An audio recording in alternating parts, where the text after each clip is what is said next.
Hello दोस्तों। चलिए आज हम लोग अपने सेशन को स्टार्ट करते हैं। और सेशन स्टार्ट करने के पहले मैं ये बोलना चाहता हूं, यदि आप मेरे चैनल पे पहली बार आए हैं तो चैनल को अवश्य से सब्सक्राइब कर लीजिए, क्योंकि इस चैनल पे ऐसा ऐसा चीज पढ़ाया जाएगा जो कि आप पहली बार पढ़ रहे होंगे। और आप देखिएगा, ये चीज कहीं दूसरी जगह पढ़ाना बहुत मुश्किल है। समझ नहीं, आप खुद एक बार पूरे वीडियो को देखिए कि प्रिपरेशन साथी का पढ़ाने का स्टाइल क्या है, आपको पता चलेगा अच्छे से। चलिए अपने सेशन को स्टार्ट करते हैं नया पॉइंट के साथ। तो दोस्तों आज हम स्टार्ट करेंगे प्रासरणी दाब की परिभाषा। क्या पढ़ेंगे? प्रासरणी दाब की परिभाषा। तो दोस्तों आप समझिए इस चीज को कितना आसान से। आपको मैंने पिछले लेक्चर में बहुत अच्छे से पढ़ाया था कि प्रासरण की प्रक्रिया क्या होता है। बहुत अच्छे से मैं पढ़ाया था प्रासरण की प्रक्रिया होता दोस्तों क्या है। तो वहां पे मैंने साफो साफ बोला था, प्रासरण जो है एक प्रकार का प्रक्रिया है जिसके अंतर्गत तनु का जो विलायक होता है सांद्र की ओर जाना शुरू कर देता है। अब ऐसा नहीं कि अपने ये प्रक्रिया किसी के माध्यम से नहीं, अपने आप जाता है दोस्तों। ये प्रक्रिया जो है अपने आप तनु का विलायक सांद्र विलयन की ओर जाना प्रारंभ कर देता है दोस्तों। और ऐसी ही प्रक्रिया को हम क्या बोलते हैं? प्रासरण बोलते हैं। अब सवाल दोस्तों ये है, आप एक चीज बोल सकते हैं, आप सांद्रण की ओर इतना प्रेशर लगा दीजिए, सांद्रण की ओर इतना प्रेशर लगा दीजिए, एक्सटर्नल प्रेशर मतलब बाहरी दाब, कि प्रासरण की क्रिया दोस्तों क्या हो जाए? रुक जाए, क्लोज हो जाए, बंद हो जाए। जितना बाहरी बल आपने लगाया, जितना बाहरी प्रेशर आपने लगाया दोस्तों, जितना बाहरी प्रेशर आपने लगाया दोस्तों प्रासरण की क्रिया को रोकने के लिए, स्टॉप करने के लिए, वही दाब कहलाता है दोस्तों क्या? ऑस्मोटिक प्रेशर कहलाता है। आइए थोड़ा हम लोग समझते हैं इसको अच्छे से डायग्राम के माध्यम से, उसके बाद देखेंगे थ्योरी क्या बोलता है। जैसे दोस्तों मान लीजिए ये अर्धपारगम झिल्ली है,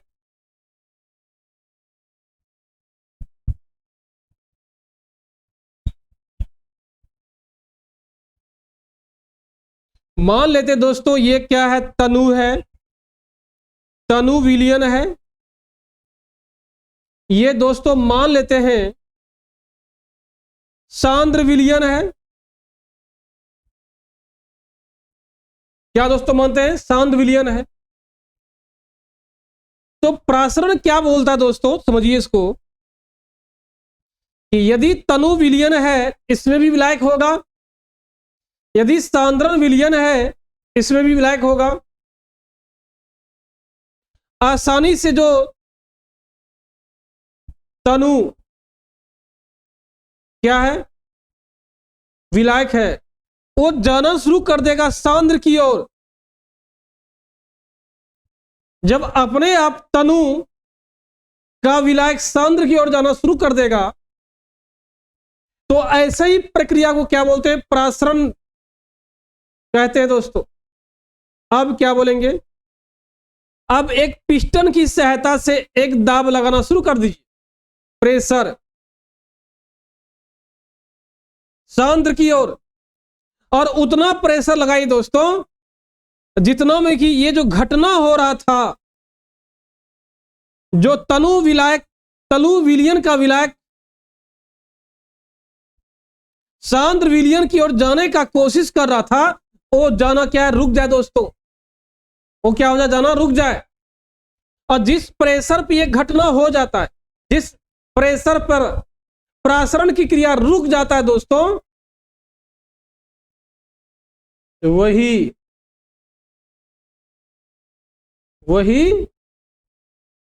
दाब ऑस्मोटिक प्रेशर या प्रासरणी दाब कहलाता है दोस्तों। ये आप समझ गए अच्छे से। तो डायग्राम थोड़ा अच्छे से दोस्तों आप बना लीजिएगा, बहुत फायदा होगा आपको। आइए देखते हैं आपके पार्ट्स में क्या दिया हुआ है।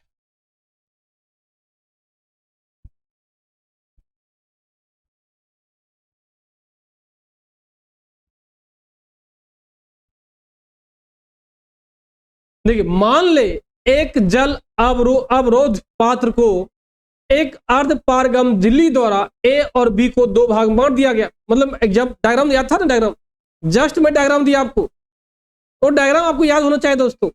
मीन कोई पात्र ए लिया गया है, कोई पात्र बी लिया गया, ए और बी। ए पात्र है, बी पात्र है, दोनों में क्या है, एक में तनु विलयन है, एक में क्या सांद्र विलयन है। ए और बी, हम इसको मानते हैं ए, इसको मानते हैं बी।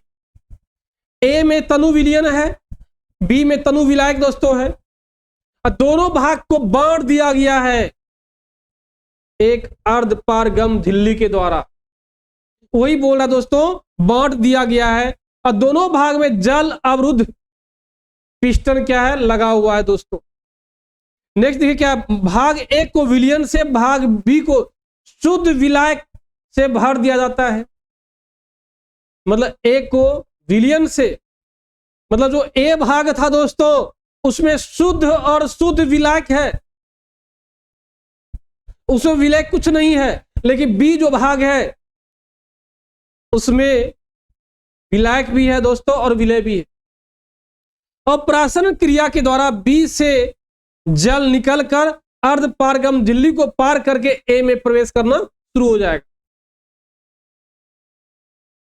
कहने मीन्स क्या, जब दोनों भाग बटिएगा, जो शुद्ध था, शुद्ध ये था, ए था शुद्ध, बी था विलयन, ए का विलायक क्या करेगा, निकलेगा और जाना शुरू हो जाएगा किधर, बी की ओर।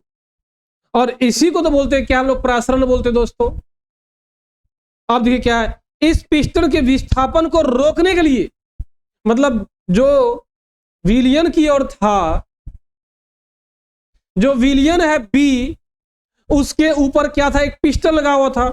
सिंपल सी बात है, जब बी की ओर आएगा ए का विलायक, पिस्टन ऊपर की ओर जाना शुरू होगा। इसका मतलब प्रेशर क्या है, बढ़ रही है दोस्तों। अब क्या करते हैं हम, पिस्टन के विस्थापन को रोकने के लिए बाहर से इस पिस्टन पर दबाव डालना प्रारंभ करते हैं। इस पिस्टन पर आरोपित दाब विलयन के प्रासरी दाब के बराबर हो जाना चाहिए। अर्थात क्या, जब दोनों का दाब बराबर हो जाएगा, विलयन का दाब और विलायक का दाब, तो क्या बोलते हैं, प्रासरण दाब रुक गया। और जिस दाब पर जितना आरोपित आप बाहर से अपने दाब लगाया है, जिस दाब पर प्रासरण की घटना रुक जाता है दोस्तों, वही दाब क्या कहलाता है दोस्तों, प्रासरण दाब कहलाता है, ऑस्मोटिक प्रेशर कहलाता है। आइए दोस्तों हम एग्जांपल समझते हैं। एक डायग्राम के माध्यम से, कई डायग्राम देखिए लिया गया। देखिए एक डायग्राम ये लिया गया है, एक डायग्राम ये लिया गया, एक डायग्राम ये लिया गया। हम तीनों डायग्राम को बारीकी से पढ़ेंगे और हम देखेंगे तीनों डायग्राम कहता क्या है दोस्तों। हम क्या देखेंगे, तीनों डायग्राम क्या कहता है। देखिए एक डायग्राम है, ये विलयन है, ये दोस्तों क्या है, विलयन है। ये क्या है, शुद्ध विलायक है दोस्तों, शुद्ध क्या है, विलायक है। आप देखिए, जब शुद्ध विलायक है दोस्तों तो क्या होगा, जो विलय का कण, विलायक, शुद्ध विलायक का जो कण है वो विलयन की ओर क्या होगा दोस्तों, शुरू हो जाएगा। देखिए डायग्राम दिया, चिन्ह दे दिया है, जिसके कारण ये भाग जो ऊपर की ओर उठना शुरू हो रहा है। देखिए लेकिन अब ये जो ऊपर की उठ रहा है दोस्तों, ये क्या हो रहा है, देखिए प्रासरण की प्रक्रिया हो रही है। क्या हो रहा है, प्रासरण की प्रक्रिया हो रहा है दोस्तों। अब इसके ऊपर एक दाब क्रिएट रखते, एक दाब लगाते हैं दोस्तों, दाब लगा दिया गया है। जैसे दाब लगाइएगा, ये आना और जाना ये बंद हो जाता है। अर्थात क्या, प्रासरण की क्रिया नहीं होगा, ना आएगा ना जाएगा, ना तनु विलायक जाएगा सांद्र की ओर, ना सांद्र की विलायक तनु की ओर जाएगा दोस्तों। और वही तो बताएं, जिस दाब पर, जिस बाहरी दाब पर प्रासरण की क्रिया दोस्तों रुक जाता है ना, वही क्या कहलाता है हम लोग का ऑस्मोटिक प्रासर या प्रेशर या प्रासरणी दाब कहलाता है दोस्तों। आज देखिए दूसरा देखिए पॉइंट देखिए क्या है, देखिए क्या ये देखिए पिस्टन लिया गया, देखिए हम लोग का इसको दो भाग बांटा गया, देखिए किससे, सेमी परमेबल मेम्ब्रेन से दोस्तों। ये भी देखिए क्या सेमी परमेबल मेम्ब्रेन ही है। और देखिए यहां पे भी देखिए क्या है,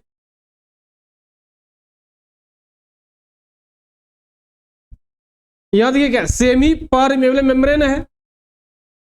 आप देखिए क्या हो दोस्तों हो रहा है, जो वाटर है सिर्फ, यहां देखिए सिर्फ और सिर्फ वाटर है दोस्तों, यहां पे ग्लूकोज वाटर दोनों है, अर्थात इधर विलियन है दोस्तों, इधर विलियन है, इधर सिर्फ और सिर्फ क्या विलायक है।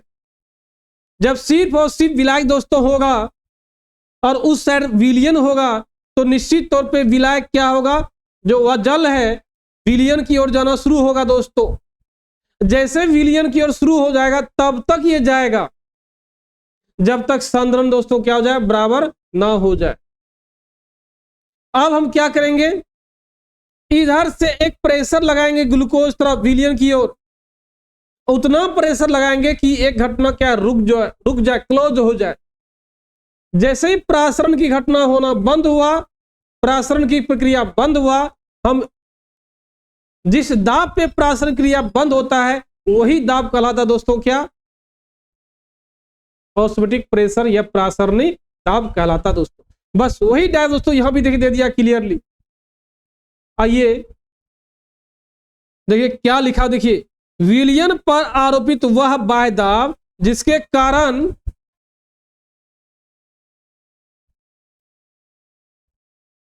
एक मिनट दोस्तों, देखिए विलियन पर आरोपित वह बाह्य दाब जिसके कारण विलियन का वाजदाब बढ़कर विलायक के वाजदाब के बराबर हो जाए। क्या दोस्तों बोले, विलियन पे आरोपित वह बाह्य दाब जिसके कारण विलियन का वाजदाब बढ़कर विलायक के वाजदाब के बराबर हो जाए। मतलब जितना विलियन की ओर दाब था उतना ही दाब किधर हो जाए, विलायक की ओर हो जाए। और वही दाब कहलाता क्या है, प्रासरणी दाब कहलाता है या ऑस्मोटिक प्रेशर कहते हैं। और ध्यान रखिए दोस्तों, ऑस्मोटिक प्रेशर को हम लोग पाई से करते सूचित, किससे करते दोस्तों, पाई से करते सूचित हम लोग। अब आता देखिए क्या आइसोटोनिक विलियन क्या कहलाता है, क्या कहलाता है, आइसोटोनिक विलियन क्या कहलाता है। तो आइसोटोनिक विलियन वे है जिनके प्रासरणी दाब एक ही ताप पे समान हो जाए। अर्थात क्या, इसको समझिए अच्छे से। मान लीजिए क्या है, ये आपका एक विलियन है और मान लीजिए आपका ये क्या दूसरा विलियन है। देखिए विलियन ए है और विलियन क्या दोस्तों, बी है। ये विलियन ए है और ये विलियन दोस्तों क्या है, बी है। तो आइस में क्या है, जब एक ही ताप, जब एक ही इसका भी टेम्परेचर T1 मान लीजिए, इसका भी टेम्परेचर T1 मानिए, जब समान तापमान पर, जब समान तापमान पे दोनों का प्रासरणी दाब, दोनों का ऑस्मोटिक प्रेशर, क्या बोले, दोनों का प्रासरणी दाब या दोनों का ऑस्मोटिक प्रेशर एक समान हो जाए दोस्तों, क्या हो जाए, एक समान हो जाए। तो आइसोटोनिक विलियन वे है जिनके प्रासरणी दाब एक ही ताप पर समान हो जाए। मतलब एक ही टेम्परेचर पे जितना प्रेशर इसमें होगा प्रासरणी दाब, उतना ही इस विलियन का प्रेशर हो जाए। तो दोनों विलियन एक दूसरे का क्या कहलाएगा, आइसोटोनिक सॉल्यूशन कहलाएगा। क्या कहलाएगा दोस्तों, आइसोटोनिक सॉल्यूशन कहलाएगा। नेक्स्ट दूसरे दोस्तों क्या है, हाइपोटोनिक सॉल्यूशन और हाइपरटोनिक सॉल्यूशन।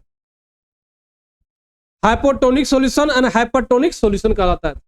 आज देखिए क्या है, अगर किसी विलियन का प्रासरण दाब दूसरे विलियन प्रासरण दाब से कम हो तो प्रथम विलयन को दूसरे विलयन का सापेक्ष हाइपोटोनिक कहलाता है। मतलब क्या कि जब दो विलयन, एक विलयन दो, विलयन एक, विलयन दो, विलयन एक और विलयन दो, मतलब क्या, एक विलयन का भी प्रासरण दाब है, दूसरा विलयन का भी प्रासरण दाब है। जब एक विलयन का प्रासरण दाब कम हो जाए किससे, विलयन टू से, जब एक विलयन का प्रासरण दाब कम हो जाए किससे, विलयन टू से। समझे मैं क्या बोल रहा हूं, याद हो जाएगा आपको अच्छे से।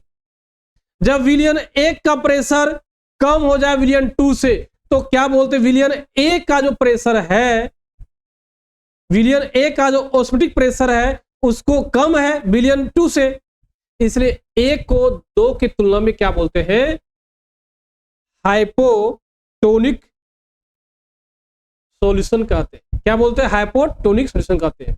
तथा दूसरे विलयन को क्या बोलते हैं, पहले के सापेक्ष, पहले की तुलना में क्या बोलते हैं दोस्तों, हाइपरटोनिक विलयन कहते हैं दोस्तों। अब सवाल झिल्ली क्या होता, मैंने झिल्ली बता चुका हूं पहले ही। झिल्ली क्या था, झिल्ली एक ऐसा पदार्थ है, झिल्ली एक ऐसा सब्सटेंस है जिससे होकर, झिल्ली एक ऐसा पदार्थ है, झिल्ली एक ऐसा सब्सटेंस है जिससे होकर सिर्फ और सिर्फ विलायक के कण आर पार होता है, विलय का कण आर पार नहीं होता है। देखिए लिखा है, ठोस या द्रव की अत्यंत पतली सतह को झिल्ली कहते। मतलब क्या, ठोस हो या द्रव है, द्रव हो, उसका पतला सतह जो है रे, उसी को क्या बोलते हैं, झिल्ली कहते। क्या बोले आपको हम, ठोस या द्रव के पतली सतह को हम क्या बोलते हैं दोस्तों, झिल्ली कहते। कुछ झिल्लियां ऐसी होती है जिनके आर पार कुछ पदार्थ निकल जा सकता है, ये झिल्लियां वैसे पदार्थ के पूर्ण पारगम झिल्ली कहलाता है। अर्थात क्या, कुछ झिल्ली ऐसा होता है दोस्तों जिससे होकर विलायक का कण या कुछ पदार्थ आर पार तो हो जाता है, ये झिल्लियां ही वैसे पदार्थों के लिए क्या कहलाता है, पूर्ण पारगम झिल्ली कहलाता है। लेकिन कुछ झिल्ली ऐसी होती है जिनके आर पार कुछ भी पदार्थ निकल नहीं पाता है। मतलब कुछ झिल्ली ऐसा भी होता है दोस्तों जिससे होकर आर पार कोई पदार्थ नहीं निकलता है। जब कोई पदार्थ आर पार नहीं निकलेगा तो हम उस झिल्ली को कहते हैं क्या, अपारगम झिल्ली कहते हैं। जब किसी से आर पार निकल जाएगा, मतलब कुछ पदार्थ निकलेगा और कुछ पदार्थ आर पार नहीं निकलेगा, उसको क्या बोलते हैं, अर्धपारगम झिल्ली कहते हैं दोस्तों। वही लिखा, कुछ झिल्लियां ऐसी होती है जो विलायक के अणु को निकल जाने देती है, विलायक के अणु को निकल जाने देती है, किंतु विलय के अणु को निकलने नहीं देती है दोस्तों, विलय के अणु को निकलने नहीं देती है, लेकिन विलायक के अणु को निकलने देती है। ऐसे ही झिल्ली को क्या बोलते हैं हम लोग, अर्धपारगम झिल्ली कहते। झिल्ली किसे कहते हैं समझ गए हम लोग, ठोस या द्रव की अत्यंत पतली सतह को कहते झिल्ली कहते हैं। पूर्ण पारगम मतलब क्या होता है, कुछ झिल्ली ऐसी होती है जिनके आर पार कुछ पदार्थ निकल जा सकते हैं, उसको क्या बोलते हैं, पूर्ण पारगम झिल्ली कहते हैं।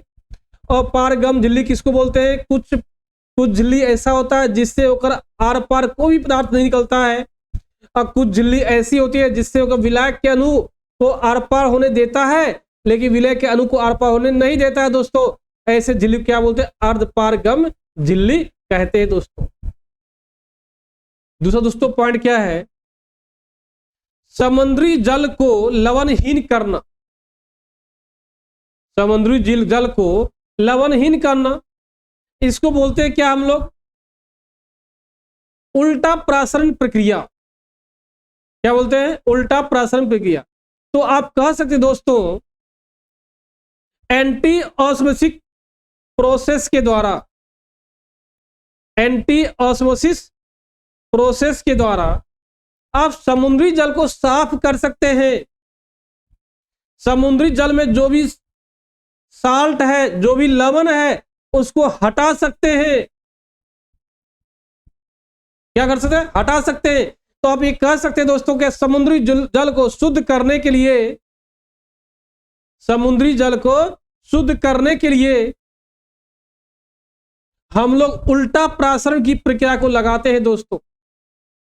क्या लगाते हैं, उल्टा प्रासरण की प्रक्रिया को लगाते हैं। तो उल्टा प्रासरण की प्रक्रिया को क्या बोलते हैं? उल्टा प्रासरण प्रक्रिया के द्वारा समुद्री जल को लवणहीन करते हैं, अर्थात समुद्री जल को शुद्ध करते हैं और पीने लायक बना देते हैं। दोस्तों कहने में क्या है, हम पढ़े हैं दोस्तों, कहने मतलब ये है, हम पढ़े क्या है, प्रासरण दाब। प्रासरण दाब क्या होती है? तनु का जो विलायक है सांद्र विलायक विलयन की ओर जाना प्रारंभ करेगा। लेकिन उल्टा प्रासरण क्या है? उल्टा प्रासरण एक ऐसा प्रक्रिया है जिसमें क्या होता है, सांद्र विलयन का जो विलायक है वो तनु विलयन की ओर जाना शुरू कर देगा। दोस्तों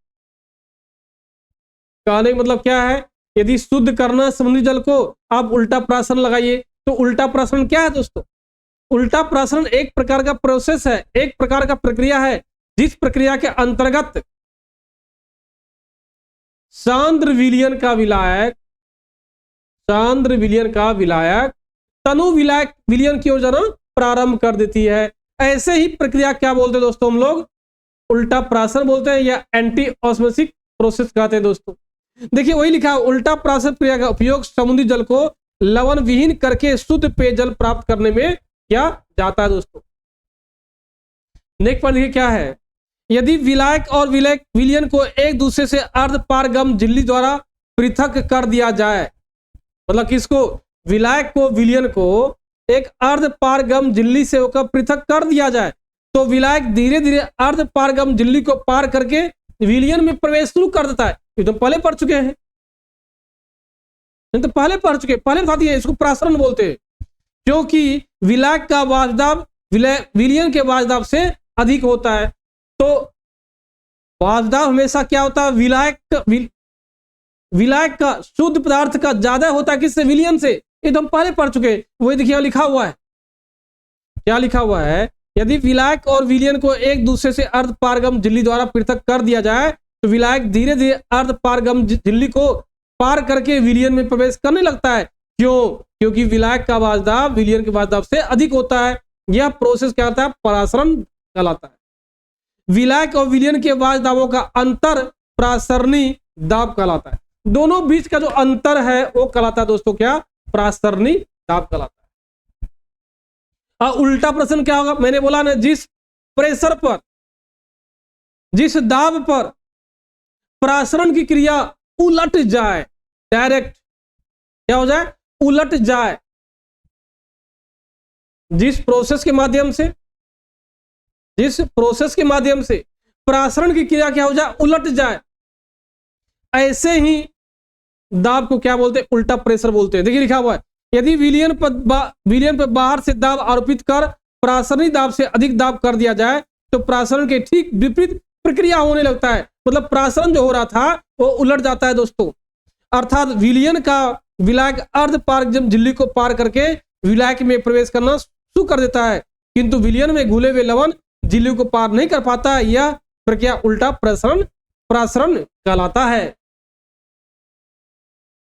वही जब समुद्री जल के ऊपर प्रासरणी दाब से अधिक दाब आरोपित किया जाता है, समुद्री जल का सिर्फ जल अर्ध पारगम झिल्ली को पार करके शुद्ध जल में प्रवेश करने लगता है। इस प्रक्रिया के द्वारा ही हम लोग क्या पढ़े हैं, समुद्री जल को शुद्ध करते हैं दोस्तों, और पेययुक्त बनाने का प्रयास करते हैं। सेल्यूलोज एसीटोन से बनी झिल्ली मुक्त उपयोग में लाई जाती है। मतलब ये जो है सेमी परमेबल मेम्ब्रेन का क्या है, एक एग्जांपल है सेल्यूलोज एसीटेट। तो सेल्यूलोज एसीटेट क्या है, एक सेमी परमेबल मेम्ब्रेन का क्या एग्जांपल दोस्तों। तो दोस्तों आज अपने सेशन को यहीं समाप्त करते हैं, और आपको मैं ये कहना चाहता हूं, यदि इस सेशन में कहीं भी किसी को किसी प्रकार का डाउट है तो निश्चित तौर पे आप हमें कमेंट करके बताइए, और हम कोशिश करेंगे जितना जल्दी उसके प्रॉब्लम को सॉल्व करें। लेकिन मैं आपसे बार बार एक ही वर्ड कहता हूं, यदि आप हमारे चैनल पे पहली बार आए हैं तो चैनल को अवश्य रूप से सब्सक्राइब कीजिए, क्योंकि आपका एक लाइक बटन दबाने से और एक सब्सक्रिप्शन होने से मैं अपने आप को मोटिवेट समझता हूं, और मैं कोशिश करता हूं और बेहतर से बेहतर आपको नॉलेज दूं। तो यदि हमारे इस अभी से स्टार्ट करते दिसंबर तक भी पढ़ते हैं। यदि आज के पहले कुछ आप नहीं पढ़े इंटर में, मतलब क्या जनवरी मार्च से लेकर जुलाई तक आप कुछ नहीं पढ़े हैं, तो अभी से भी आप स्टार्ट करते हैं, निश्चिंत रहिए दिसंबर तक आपका हम पूरा सिलेबस कवर करेंगे और एक एक क्वेश्चन हम सॉल्व करेंगे, मान लीजिए। और यदि आप ऐसा कर लेते हैं, जितना भी क्वेश्चन करवाएंगे और सब याद कर लेते हैं दोस्त, 90% नंबर आपको कोई नहीं रोकेगा, जान लीजिए। मैं चैलेंज ठोक के बोल रहा आपको, इसलिए बोल रहा दोस्तों, आप हमारे वीडियो को बारीकी से एक एक वीडियो को देखिए, कहीं डाउट होता है बताइए, और अपने सेशन समाप्त करते हैं। जय हिंद।